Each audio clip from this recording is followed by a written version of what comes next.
Yeah, so my story really starts out through youth, having a host of different signposts along the way to encourage me and let me know that, as an entrepreneur from within, and, that was everything from early day paper route startups to taking on more paper routes and golf caddying, and then ultimately a place where I landed in retail, which I became a labor of love for me. It was a place that I really saw recognition of brands and companies trying to impact and become attractive to some of the consumers they were trying to target, and I could see very firsthand the causality between the ones that were successful at that and actually gained the attention and acquired a path to purchase, and the ones that actually failed miserably at that. So I was fascinated with the laboratory of retail insofar that I think it helped shape the way. Again, this was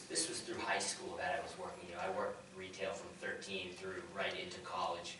I think it was during some of that laboratory time that I realized, like, absolutely, I think business and marketing is a great place that I wanted to be. And I had some mentors along the way as well that would often pull out of me, hey, what do you love to do? And after explaining that, I would say, yeah, I want to go into design, or I want to be an architect. Or like, actually, if you want to continue to do what you love to do, why don't you make it your business? And so I thought that was great advice at the time. That's where I actually made a conscious decision right before college to shift from what may have been an architecture degree or something in design or arts into business, where I came here to San Jose State and got my business degree and focused on marketing at the time. And continued having that entrepreneurial spirit, and part of my story was to continue to push that retail thing. So I had a great opportunity to meet a person, a friend of a friend introduction, where he was an investor in Cambridge, had a host of retail spaces, and had an idea about doing a convergent retail setting with action sports was becoming quite popular at the time, and wanted to do that with lifestyle and fashion. And he said, from what I hear from it, you're the guy I should talk to about this, because I had some experience in opening up a pretty convergent snowboard business in the Boston area called Underground Snowboards, which was a part of the ski market chain. If any of you remember that locally, there was one in Danvers. So I was a part of a founding team, and I managed one of those stores. So through that opportunity, I met an investor who wanted to put some money behind maybe doing something a little bit more urban, right? So I moved into Cambridge while going to school at Salem State here, and opened up a store called Concepts. Some of you may be familiar with that. Concepts is a sneaker fashion boutique that I was a co-founder of, and still have the luxury to work with and be involved with.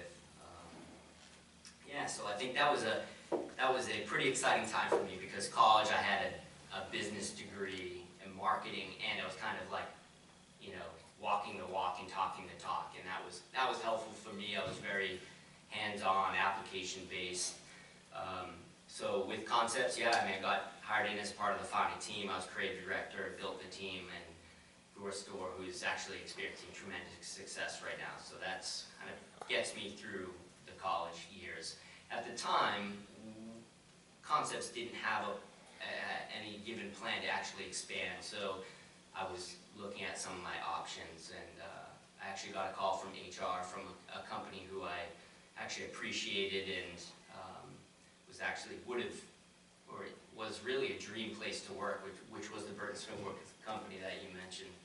I got a job offer after graduating university here, and I took a position with them in brand marketing as a marketing brand manager for the company, and I worked there for 3 years, which was a great experience. Got to travel the world, and was part of an exciting part of the brand where we grew, I think, maybe $200 million company to $650 million by the time I left. So in a 3-year period, there was a tremendous amount of growth, and I really got to experience, I think, some of the things I learned in retail in terms of what attracts a customer and branding and that whole marketing kind of ecosystem that goes on with brand, and got to apply it at a global level, which I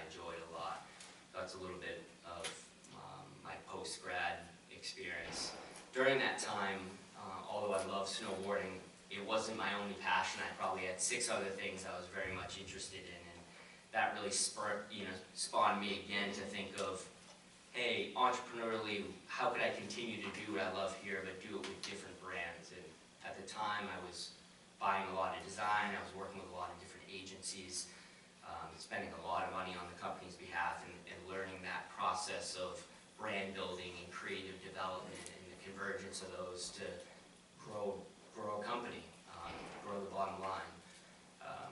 And at that point, I think that entrepreneurial spirit hadn't really stopped, so I decided to actually leave Burton and go get some experience in other agencies. So I worked for 2 years, with some other branding agencies in New York, in London, Los Angeles, just getting more of that experience, right? But for me, it was, from the beginning to now, the through line that I see looking back is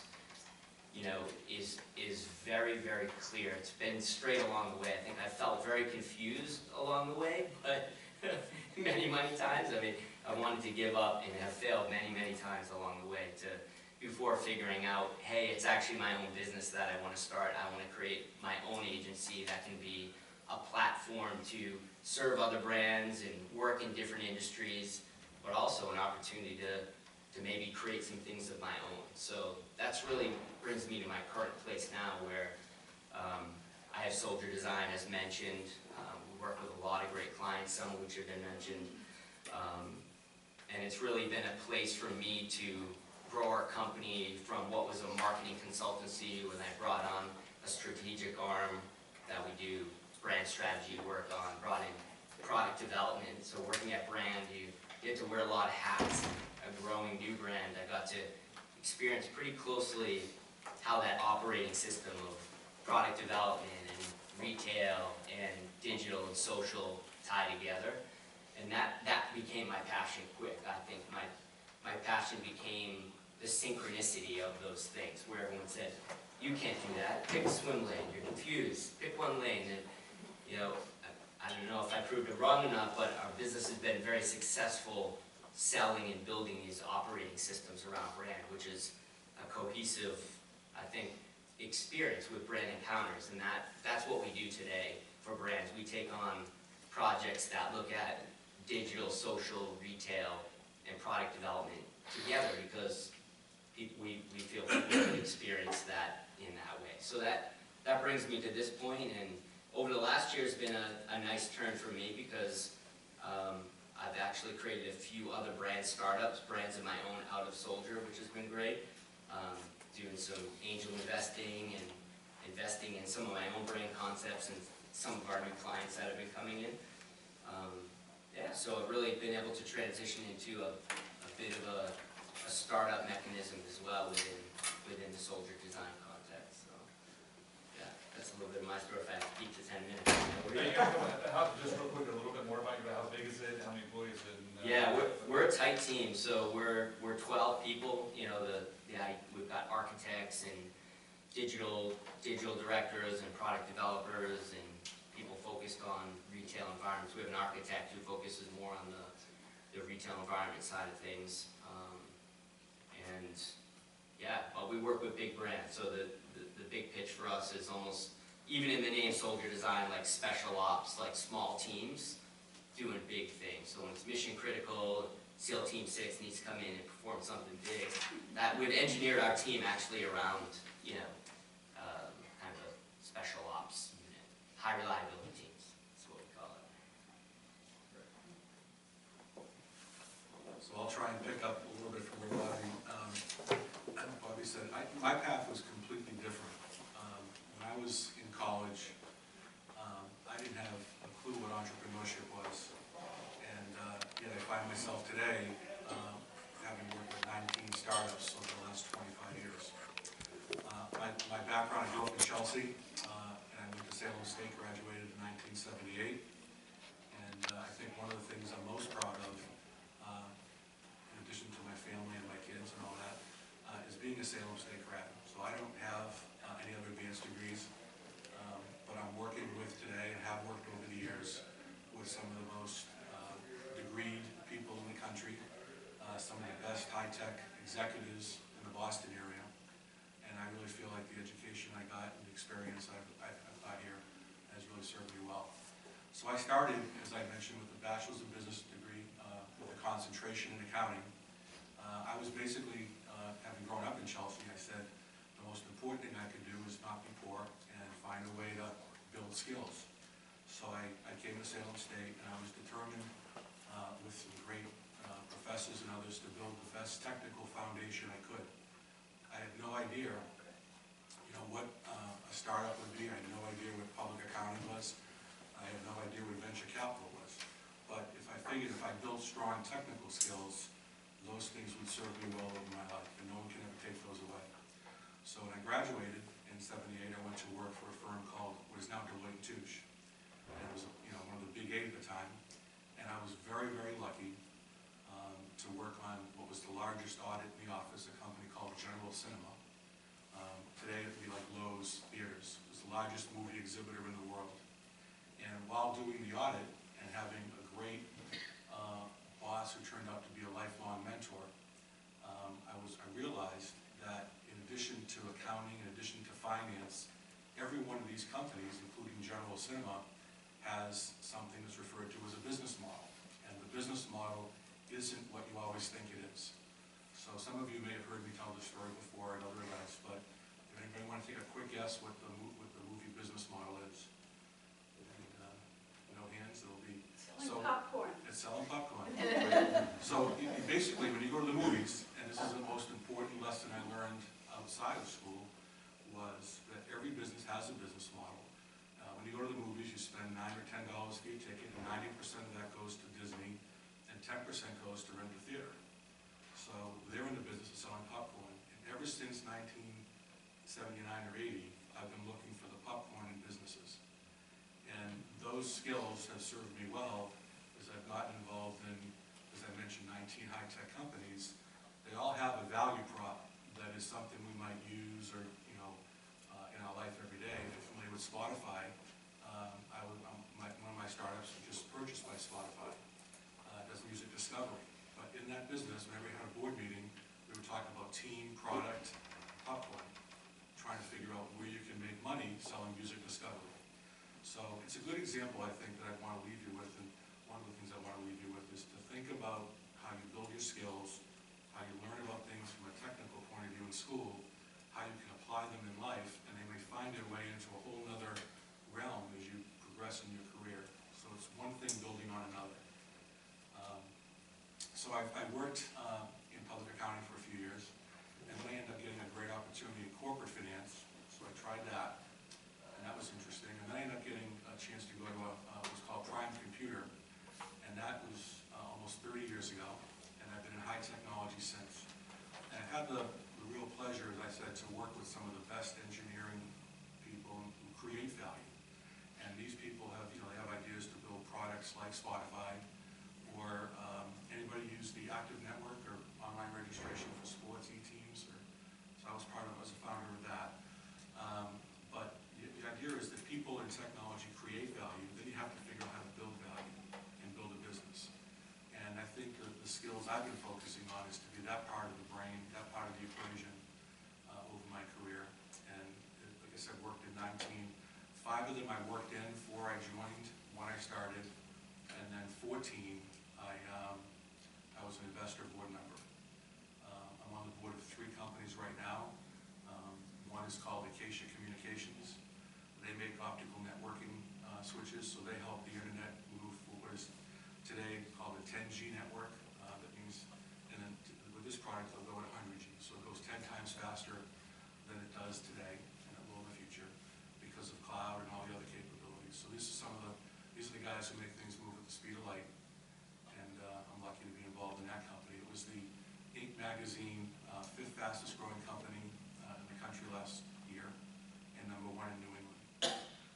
Another company, which is totally different, is called SeniorLink, and SeniorLink helps seniors stay out of a nursing home and stay at home and get cared for by a family member who actually gets paid to be a caregiver.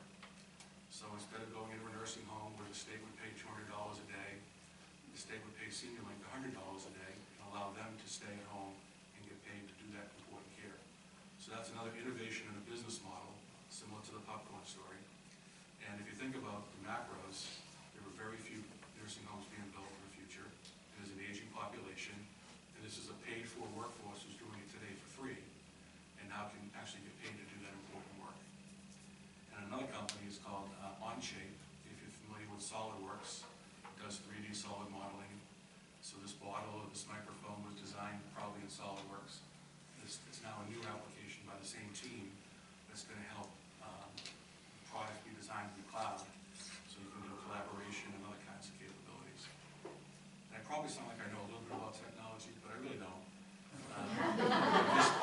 find myself as a low-tech guy in a high-tech world, and I've just really been around these things to help them do that.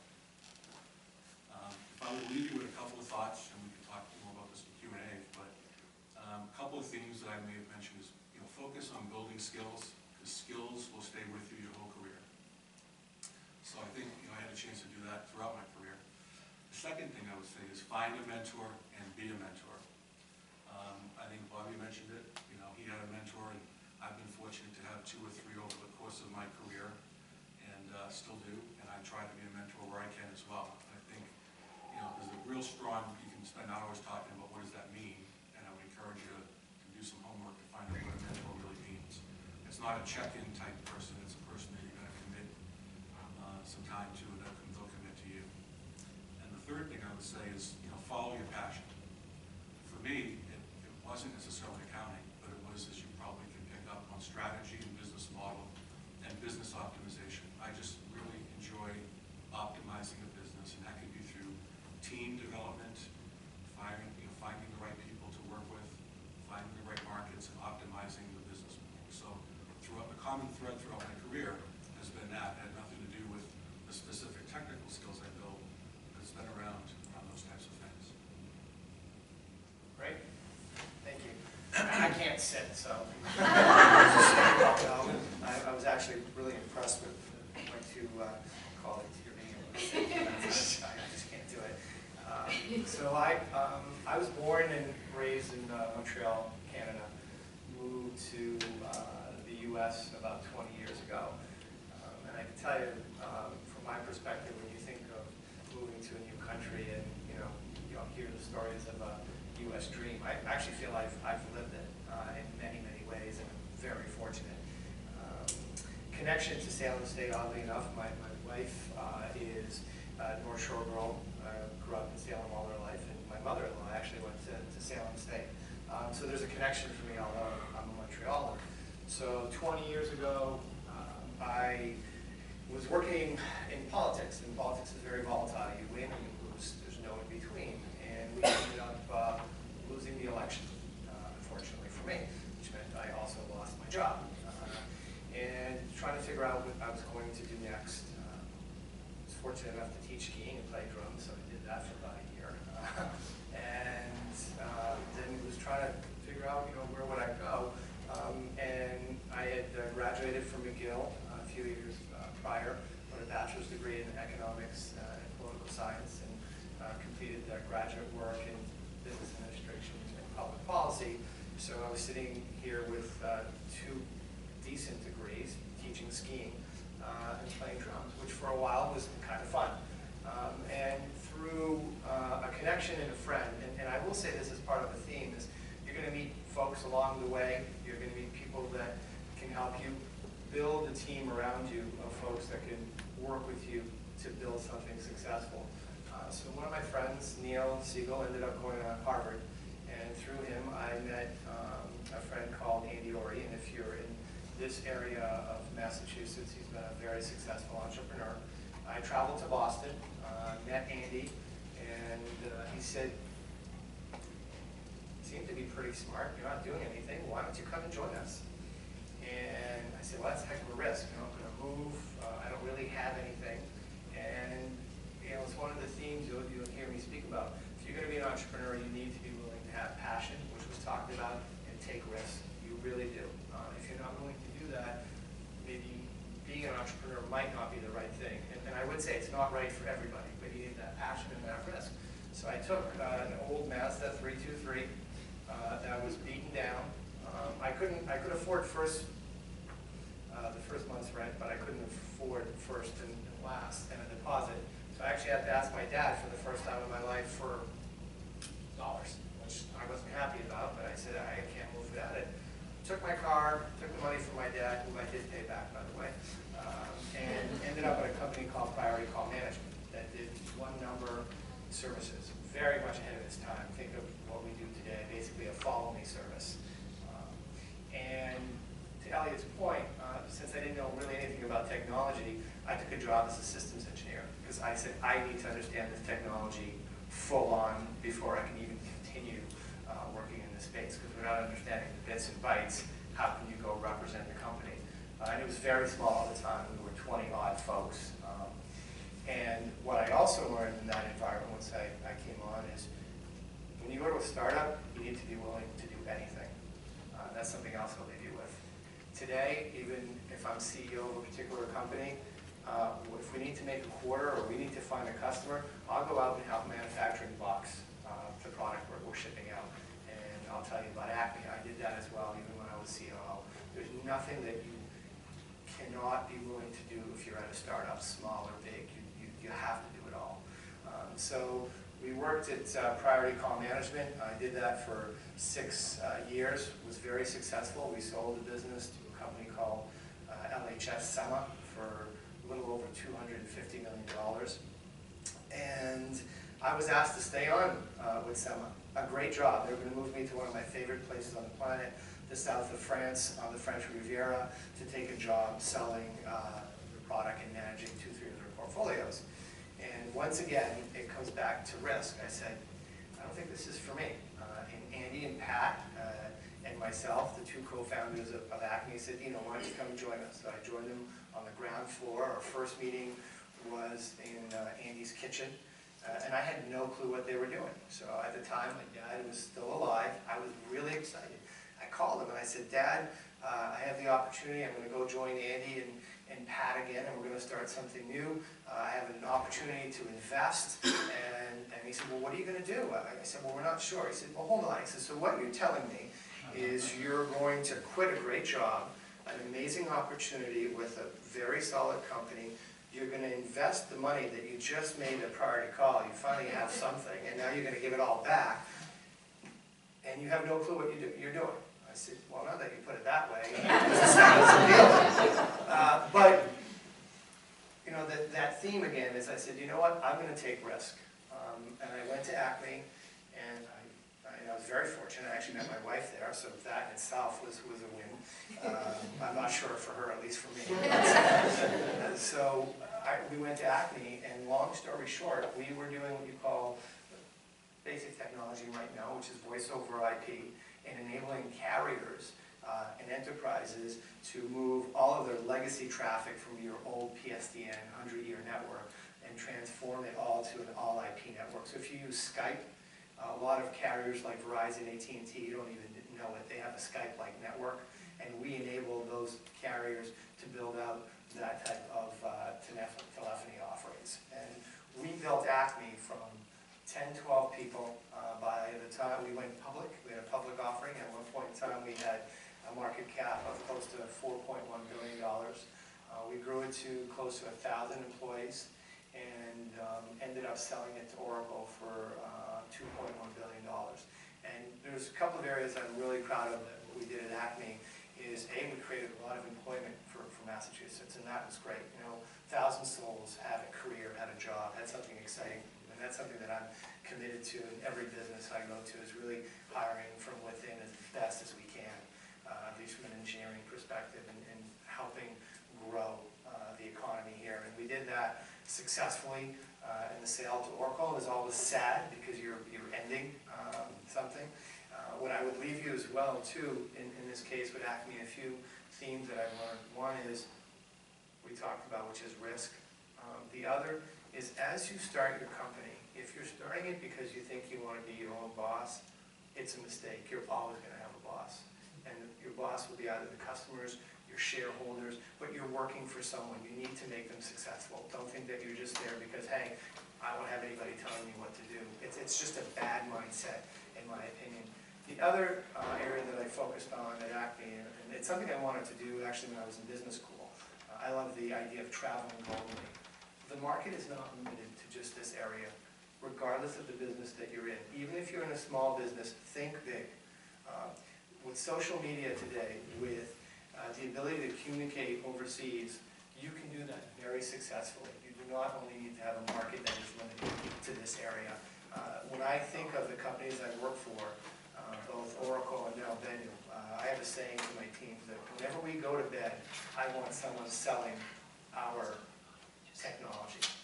I want 24 hours a day someone speaking about Venue. And the way to do that is to grow a global team.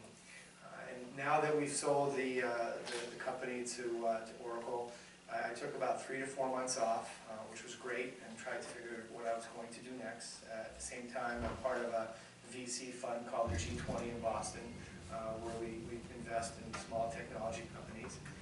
And then 4 months after, taking some time off and getting involved with the Enterprise Center, I decided to take a role on as Chief Executive Officer of another, I'd call it a little larger startup for me, in the sense that it's about 120 folks, really focused on the Wi-Fi space. And once again, the themes that you're gonna take on, it's risk. I was at Oracle being very well taken care of, and decided that it was time to do another one. It would have been very easy to stay at Oracle for another 3-4 years and then call it a day. But I want to do something different. So if I could leave you with this, if you want to be in the startup world, get involved in the technology and learn it, regardless of what it is, whether it's in retail. There's a part that you just need to know your business, take risks, and have passion. You need energy, because this is not for the faint of heart. When you deal with a startup, you're not working 40 hours a week. You're working 80 to 100, and you're thinking about it all the time. And do it when you're young, because as you get older, it just gets it really does, right? You're able to take more risks, right? But if you're married with 3 kids, you still can do it, but it's a little harder, right? If you're on your own and you get started, and build a great team. Don't go at it alone. I would say build a great team around you, because you don't need to do it alone. It doesn't make you less successful just because you did it by yourself. You're going to find expertise in different areas, right? You just sit at this table. You're going to need to raise money if you're going to start a business.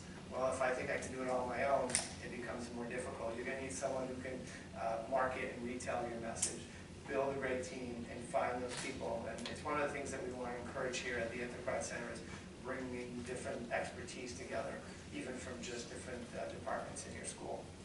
So that's kind of it. Excellent. Tell us what was the hardest, or maybe the most unexpected challenge that you found when you started your own business? What was the hardest part of doing that? And maybe some advice on how you would overcome that if somebody encountered the same thing. So really, anyone, if you got an answer, take it. We don't necessarily have to go the same word. Well, the hardest thing for me, and maybe it's because I take on building relationships. When you start a new company, as you get larger, the ability to let go of people is not something I'm particularly good at. And there are times where it makes sense for people to part, and if they're not meeting your goals or needs, and I've learned that over the years, I've gotten better about it. I'm still not great, and I hem and haw and can't sleep for hours at night, but don't live with someone who's not as committed as you are to your business, especially in a startup. If they all have to be all in, and if they're not, part ways, and it makes sense for them as well. I think the hardest thing, I would pick up on something Dino said earlier, and that is over 20 years, I either worked for a first-time CEO, I was a first-time CEO, or invested in first-time CEOs. It wasn't a strategy, it just worked out that way. And we all make the same mistake, and that is to think that you can do it alone and not necessarily focus on the team. So I think the thing I've learned, and I try to impart on everybody I work with, is find people who will scare you with their competence, who actually are better than you are. And the more you can make yourself dispensable, the stronger you are. And tied into that, the more vulnerable you can be, the stronger you are. So it's opposite to what most people think. They think the more vulnerable they are, the less strong they are, but it's actually the opposite. Yeah, I would agree with what Dino said. During the recession, we went from, being a small team, 11 people to 3 people was just death. It was awful. I mean, some of these people had families, and it was just a really tough time. That was a tough wave to paddle through, for sure. That was a hard one. And I would say, for me, the second thing was really, dying to things that you thought you were when you started your business, but because of the business, you have to evolve your role. And so for me,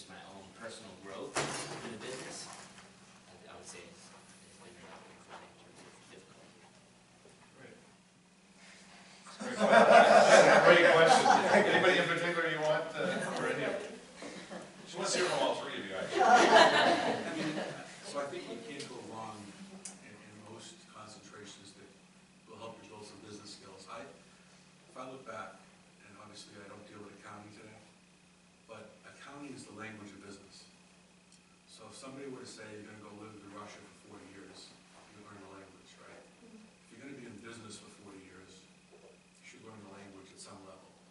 Now, whether you have to have a concentration in it or some level of understanding, comprehension, I think is certainly required. So if I look at the executives that have been very successful from whatever discipline they've grown, if they're becoming, if they want to be a CEO, they have to understand the language and they have to be able to, communicate that and plan it and so forth. So it's one strong skill, one strong concentration. The other one would be getting a strong English background as you can.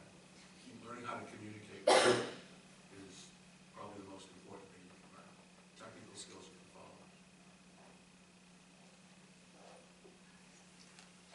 Either one of you have anything? So I mean, I'm just, I'm less concerned about the degree that you get and the discipline that you derive from doing the work. So whether it's a business degree or an arts degree, I think both can serve you well. To Elliot's point, I do think at some point in time you need some of the basics. So whatever you do, get some of the business basics. Like take a basic accounting class, a basic marketing class. So you have that in your background. Depending on what you want to do, you don't need to become an expert in every single area. Having a general background on business, I think, is critical. But what I think is more critical is learning that discipline of just getting through the work, and you can take that. I can tell you that I've seen great engineers that end up having arts degrees, earlier on, and they become some of the best coders that I've met. And it really becomes about that discipline that you take on. But on Elliot's point, if you're going to be in the true business sense, there's a few basic. You need to be able to look at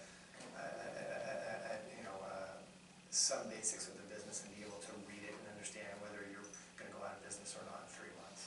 It doesn't take a rocket scientist, but you should figure that out. Yeah, and I think for business, if that's your major, you're looking at a concentration within that, which was my case as well. I got some early on advice to just shoot for something you were weak at. So actually communicating and trying to use language in a precision way to get your point across, as mentioned, is very, very important in business, I would say. So a base, the accounting thing for sure, I think abound in terms of marketing and communication in your point class. I thought marketing was my calling for that, because at the time I was, how do you say, had like some run-on-itis in terms of like how I would communicate. So yeah, that's the path I took based on that advice. Very good. Hi, my name is Jim. Aldi has mentioned passion. And it sounds like, because you bopped around from different careers, different industries, that your passion was not necessarily the product that you sold. The passion came from something else, from within. Can you kind of explain that a little bit? All three panel members? Yeah, I'll start on that. It's actually something that my dad worked at General Electric for years, like 35, 40 years, was under Welch at the time, and was an engineer, and was always, I learned this at home, but he was very passionate about synchronicity. I only know this through hindsight. I didn't know it at the time. It was just an aggravating little trait. But I learned to take it on and understand it in myself. So you're absolutely right. I think when I said passion, my passion is about synchronicity and like liberal arts and humanities and technology coming together, and seeing how that synchronicity works with experience. So for me, my passion is about experience making, right? And I think that is born, the root structure of that is synchronicity.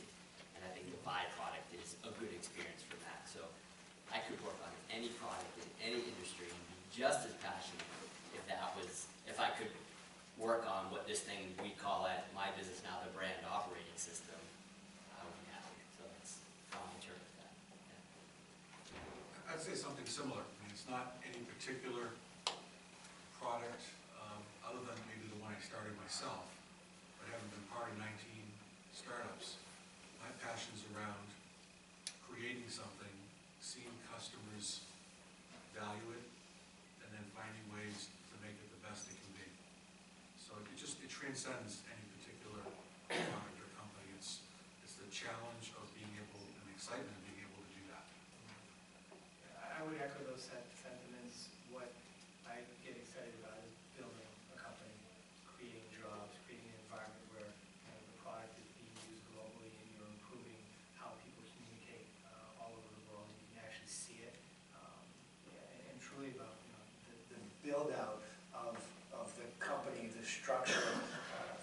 some souls, a great career is what I get excited about, and I could do that, I think, with any technology.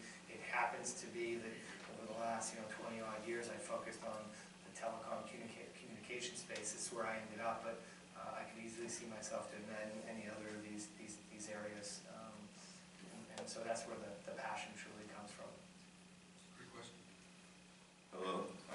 My question is, when you're looking for capital from outside investors, who do you look for, and how do you advertise to them? You should start off with that one. I think everything starts with a relationship. So if you're looking for money, so a lot, I have seen thousands of plans a year, thousands of phone calls, I have hundreds of meetings, and then you end up making one or two investments. That's how the venture business works. So every partner will probably do one or two investments a year, but they look at hundreds. And I think the ones where I'm first of all introduced by somebody who I know, so finding somebody who you trust and is trusted by a potential investor is a way to get a warm introduction. That's obviously a good thing. And then that's all part of the path of building a relationship and sharing your idea or sharing your vision, but not trying to sell something and not trying to just get money. So if the goal is to get money, that's probably going to be, in my opinion, a non-starter. If your goal is to build a relationship and build a business and to see if we have a mutual alignment on how to do that together, because when you're looking for money, any good idea is likely to have multiple sources of money. The thing is, you're getting married for what could be 10 to 15 years. It takes an average today, by the way, the number's like 9.9 years or something to build a company that doesn't get sold quickly or go out of business quickly. So if you take out the failures, on average it's 9 years. We were investors in Constant Contact. I don't know if you know that company locally. We didn't see a penny for 10 years. So it's a relationship. You're getting married. So find a way to build a relationship as you would any other relationship. Yeah, I would echo that. Being on the side of having asked for money and raising money is, in my experience, is if you don't know the folks that you're going to, and if you don't have a relationship, they invest in people. VCs do not invest in technology. They invest in people. You're right, it has to be good, don't get me wrong, right? But they invest in people. And the funding rounds I've been involved, from small to big, all the way to raising, $10, $20 million, the way to success is I knew these folks. I knew them well, and you have to invest the time. And the time starts today, right? I mean, things take time in building a company, whether it's acquiring a great customer or acquiring that relationship. It's going to take you 12, 24 months. People just don't sit back and say, you're a great guy, here's X amount, they need to get to know you. And that's where, we talked about putting the investment and time in, that you need to do. And, as I said, it's about investing in people. Once they trust you, and if you do a good job for them once, you're done, by the way. They'll work with you for a very, very long time. Another question?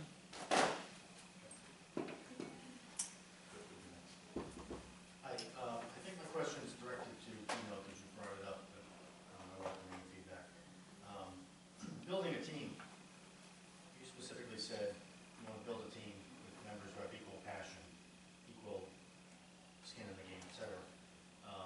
I've recently relaunched, redirected my business, and unlike the last 4 years with my previous business, I said I have to build a team now.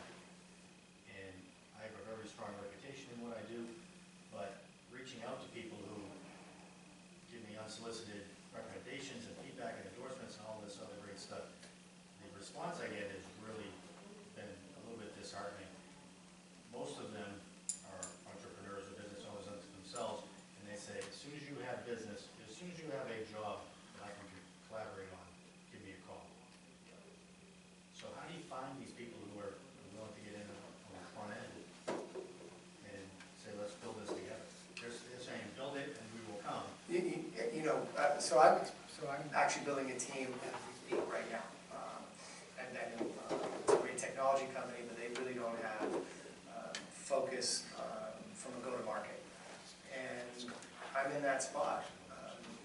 And this might sound a little harsh, but you're not looking at the right folks. If they're not willing to get in with you and they're waiting for a job that's going to be defined, that's not the right person that you're looking for from a starter's perspective. You need to go outside of that realm because that, in my opinion, is not going to be what you need. They're already coming in with blinders on. I'm hiring someone as an example to go help me manage technology in Europe, but they know they're on the ground floor and they might need to be selling. They might need to be at a meeting with a solutions architect, and if I need to go configure a system because I'm stuck and I have nobody, they might have to do that as well. So, if you're looking at people who want something very specific, have them go work at Oracle or GE, not for a startup, is the way I look at it. So I agree with that, with one addition, which may not be something, usually it's one of two things, right? It has one of two things. Either they're the wrong people, or the idea that's being communicated isn't resonating. The reason I say that is, that's why I'm saying it. Because often, if I look at some, maybe the way it's communicated or maybe something else, but the reason why I try and give you that advice is I've seen that a lot, where the founder doesn't necessarily understand or see how they're communicating the idea, and it may not be as well received. So I'd rather give you that piece of advice too, because I hate to see it. It's not always the other person, right? It could be something that's being presented that isn't resonating. My question is, because my major is human resource management, so in order to build a big team, how did you do during management? And also about some question about leadership skills. In order to retain or manage good your important staff and keep a talented staff, what kind of method did you use? Can you share a little bit about your leadership skills, please? So 2 questions. Build a team and the leadership skills. So I think serving pizza is a good idea. We're not there yet, but yeah. No, but I think it's about, it's all about leadership and culture. It's not about, as a human resource person, it's not about benefits, it's very little about the tangibles. It's always about figuring out what kind of culture that you will lead by, not just promote, but how you lead by example. So I think it's great people always want to work with great people. So the more people you start from the very beginning together the team, the more others want to work with them. Creating the right culture makes it an environment that they want to have. So we do have, all of our startups, we have lunch together all the time. We'll have all kinds of things that make it so that we'd like to see if they like to work together and hang out together. So I think it's culture and just hiring good people right from the start. Yeah, I would say, in 2 areas. One is I'm a big believer in going back to relationships. And I hire people I trust and I know, and I've hired them across 3 different companies, and I build that out. And usually, if you're a leader, people follow you. If you hire someone and no one comes with them, you should really question who you hired. It's probably something that you might want to think of. It's something easy to measure. Someone comes on, they should be able to bring great players as well. So I look to my team members that I hire, that I trust, to bring folks on. And if they don't, I start asking a lot of questions. The other is that, it's not everything is created equal, but everyone has to feel on your management team and below that if you're successful, they win as well. And then everyone gets, passion is also that you could lift that trophy up at the end. And if it's only the 2 co-founders and maybe 2, 3 guys in the management, or gals in the management team that are lifting up that trophy and that obviously dollars, it's not good. Everyone has to feel that they're in it. And I know it's one of the things that I stress is that everyone gets equity. Everyone is participating. Obviously, there's different levels of that. But one of the things I loved at Acme is that we went public and we were sold for $2.1 billion. A lot of folks did very, very well, and that carried over. So I think those those two areas, make sure that people are participating, especially in a startup, when you have a great outcome, and, to Elliot's point, it's 9+ years, and I think the average is 1 in 1,000 that actually make it. So there's a lot of risk, and it's pretty tough. So I would focus on those two areas as you build out your teams. Yeah, and the one that resonated with me was definitely culture, communicating your culture outwardly on your, in terms of building the team. I know we really try to put, whether it's on a kind of a social media point of view or on our site, like listing out our values, what we stand for, define who our culture is, where people have come from. LinkedIn is very helpful now to where people come from before they come to your organization. You kind of, with the analytics, it's really helpful, right, to actually build that culture because it quantifies some of the intangible things that you're doing internally. So I think culture is the big part for us. That I feel like over the last 5 years, we've got people and attracted people very much like ourselves, and what we're trying to do and the way we're trying to serve and what we're trying to accomplish. I feel like we must be doing an okay job at communicating that because we're coincidentally getting a lot of those people that have had good retention and so forth. And just to add to that doesn't mean that everyone gets along all the time. And every company that I work with, we argue a ton. And there should be that. You do it respectfully, you do it in a way that you continue to build on. But with your core team, you should be disagreeing. You should be trying to figure out how you get to the next level. It's not a kumbaya session where everyone holds hands and gets along. So just to pick up on that, one thing I do before I'll make an investment is I try and have a strategy session with the team and see how we have constructive debate and dialogue. Because that's the way it's going to be for 9 years. So it's easy to find something that you want and try and sell yourself. I've even tried to have companies do that with a hiring executive. We actually have a meeting on Thursday with one of my companies, and the guys flying from the West Coast. And we're going to have a team meeting with this person in there so that person can understand our pluses and our minuses, the challenges. And we're going to see how they engage, how we engage with that person on a real topic. So it's not going to be an interview day, it's going to be a working session day. I'm here because I'm an entrepreneur, and I'm not very successful at it. I just started, I had a couple of businesses. One of them was successful, not in the sense of your success, in the sense of my success. And I'm here again because I started another company and I wanted to do well, and I'm kind of clueless as to how to be a business owner. So that's what I'm here for. Why are you here? And what are you getting out of this? And I'm not talking financial, obviously, it's other, but why are you here and what do you get out of it? If you go right across the Yeah, line. I'll start with me. I'm here because I came to Salem State University, college at the time, and it was a really good experience. I learned a lot here.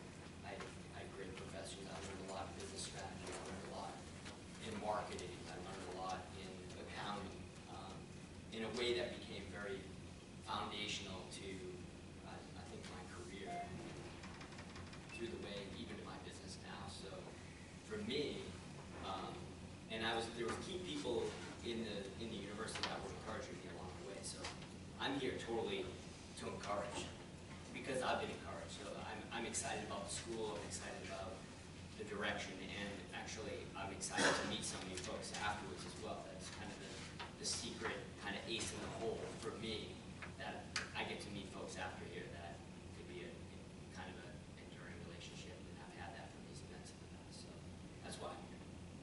I think Bobby said it very well. I just echo that. I'm very lucky to be doing what I'm doing. Salem State was a very big part of that. I think having a chance to meet with each of you and take the questions and hear some of your interest and passion is really what motivates me. So thanks for that. Yeah, I mean, I echo similar sentiments in that I feel very fortunate in my career.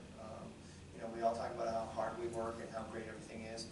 I don't care what anybody tells you, there's a little bit of luck that comes your way, and all of that. You need to do a lot of work, but you need to be at the right time, the right place. And I feel very, very fortunate, and it's a way to give back and hopefully help someone else start a business. And any way I can help, I want to do that. I don't know if I can, but whatever I can do,